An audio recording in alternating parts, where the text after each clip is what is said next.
আসসালামু আলাইকুম দর্শক, ঈদের ছুটিতে বাড়িতে আসছি তো দেখতেই পাচ্ছেন ঢাকার ট্রাফিক জ্যামগুলো আপনাদেরকে দেখাই, ঢাকার জীবনযাপনগুলো দেখায় থাকি ইউটিউবের মাধ্যমে। তো গ্রামে আসছি, গ্রামের দৃশ্যগুলো দেখাচ্ছি, অবশ্যই পুরো ভিডিওটা দেখবেন। যারা গ্রামকে ভালোবাসেন এবং প্রিয় ভূমিকে যারা ভালোবাসেন অবশ্যই ভিডিওটি দেখবেন।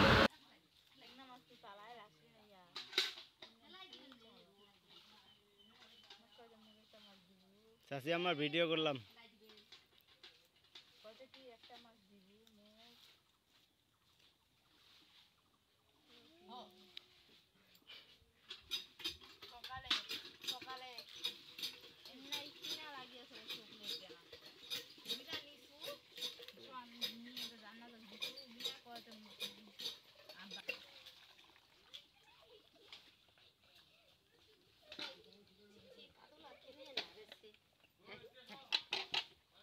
মারামারি করবে।